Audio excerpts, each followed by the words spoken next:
and welcome back to Mr. Caro Plays FM23. Now today we're going to look at something slightly different, which isn't as much of a tip, more than advice. I guess you could say it is a tip if you like, but that's not necessarily where we're going with today. So in order to get there, we need to go to dynamics and we want to look at hierarchy. Now within this group here, we are essentially looking to see who supports us, and also what players, if we were to sell or to try and sell, would have an adverse effect on our team. Now I am having a great start to the season here, so we're going to look and see which players support me. So you can see actually at the second, I haven't actually got a lot of players, in fact none, who support me. So I'm not doing the greatest job at the second. It is fair to say I started a bad couple of run of games.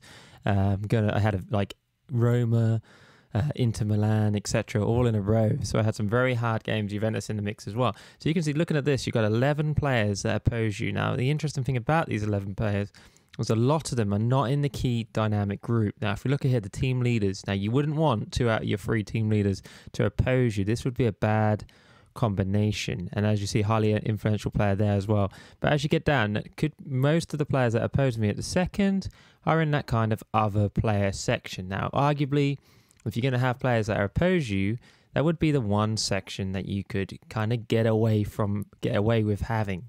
Now, if we look and we click off me, if we were to click on one of these players, for example, let's click on this dude here, for example, you can see that actually, yeah, he's got common language with those players. He's got a couple of players on his side. But if I was to try and sell him, I don't think players would massively kick off at that point, okay? But if I was to say try and sell one of these guys, I think you would definitely have a lot of trouble trying to do that. He's a long-standing squad member, high ability, set up for regular playing time.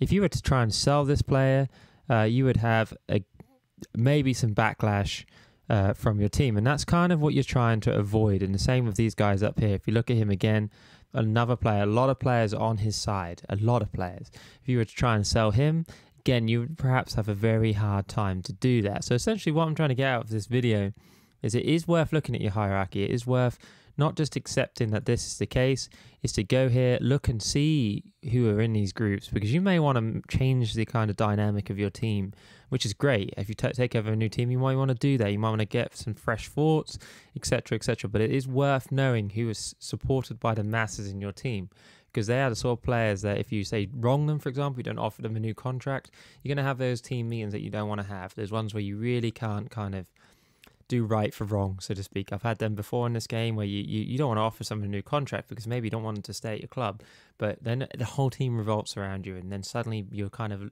fighting a losing battle. And that's the same with like playing time, for example. If one of these players is guaranteed playing time in the way it's been chosen, if you then don't play them, the whole team could gather up against you, and that kind of really go against you. You really want these players to be on your side as much as humanly possible.